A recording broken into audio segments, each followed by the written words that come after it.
So if I was a business owner and I needed to modify procedures and policies, I don't mind doing so, but I don't want to do it at the expense of my employees or my contractors, because I don't want to make other people pay for things they don't have to pay for. But according to Instacart, they don't agree the exact same way, and I'm going to show you exactly what I mean. But first, I want to say thank you to my lovelies for always providing me these screenshots, because without your awareness, we can't make more awareness. Now, also in this video, what's really interesting is the words that Instacart uses, because I think they're trying to make people, if they see these screenshots, think one way when it's actually another way. Let me give you an example. Here's a screenshot that says heavy pay eligibility. Now, if I was somebody that had no knowledge of Instacart and I'm trying to think out what is heavy pay items or what should be classified as eligible for heavy pay, by titling it at the top, heavy pay eligibility, I'm going to think to myself, oh, I'm eligible for heavy pay on this. But on the contrary, you're not. If I go to the beginning of this batch, because yes, I have full details of this batch that was sent to me, we got the batch summary. Now, batch summaries come after you have completed the batch with Instacart. Down below, it says the pretty words, heavy pay eligibility, but right next to it, it says not eligible.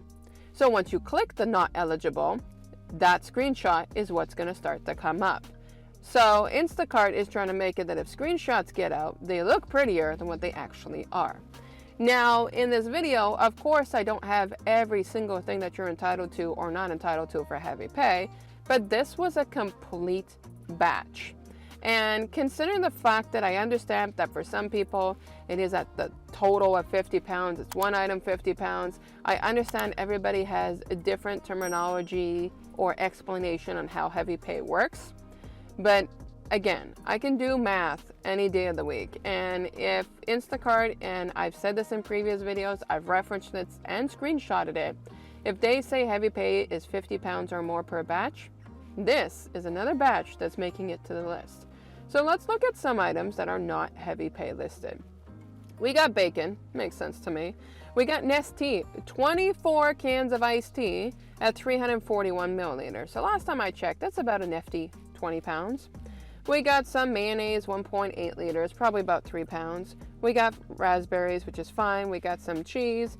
We got the Clamato cocktail. They come in two. You're probably looking at 2 pounds per bottle. We got chocolate wafers, that's fine, but you got chocolate milk, 16 bottles of chocolate milk for 200 milliliters. We got Purex, so we got some detergent, and if you're gonna ask me, that's probably gonna go at least 6 or 7 pounds. And then you have Scott paper towel. Even though it's only 10 rolls, and I don't classify paper towel as that heavy, it's big, it's bulky, and you got about a 5-pounder right there. We got some shrimp, we got some Mr. Clean, more shrimp, more bacon. Here's the good stuff. Pepsi, 32 cans, 355 milliliters. Red Bull, 24 cans, 250 milliliters. Gatorade, 28 bottles at 591 milliliters. We got more detergent, but look at this one.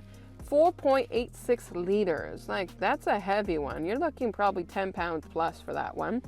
You got 12 Kirkland paper towel rolls. We got 10 pounds of potatoes. 2 pounds of strawberries. We have, according to this, I mean, it says equals 10 kgs, which to me is over 20 pounds, but it's smoked meat. I mean, if you get over 20 pounds of meat, doesn't that say enough already? 1 liter of some chili sauce, chicken wings, chicken nuggets. We have more detergent. We have Sunlight detergent, and we have some braised beef. Altogether, not eligible for heavy pay. Now, going back to what I was just saying at the intro of this video, if I am a company owner and I'm updating my policies and my procedures, well, it's not going to be at my employees' expense. So Instacart, how about you modify things? How about instead of after the batch is completed and you show this stuff, why don't you make it smart and efficient that you help us employees decide this by including it in the batch at the beginning? And what I mean by that is including the reference of what is heavy pay eligible when I'm doing the batch. This way, if I want to drop the batch because I find it's too heavy and it's not worth the pay, I can do so. But by you updating your heavy pay eligibility and only putting it after I've completed the order, you're technically robbing your Instacart shoppers of the right to decline or keep it. And that's not fair to people.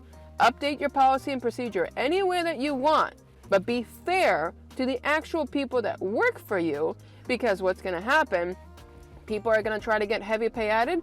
Your employees are going to have to say that they can't because they're bonded by a contract. And you can reference that in this video where an actual Instacart employee says that they're bounded by a contract.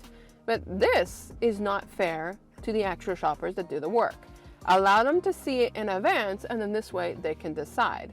Now, I no longer work for Instacart, but if you lovelies do and you see something different, comment below. Do you see that your heavy pay eligibility is in the app as you're doing batches? Or is it still the same that they're only showing you at the end? I don't know. I'm kind of glad I'm no longer working for Instacart anymore, especially when I see these things. But I do hope that this helps you when it comes to finding out what is heavy pay within a batch. And I'll catch you lovelies in the next video.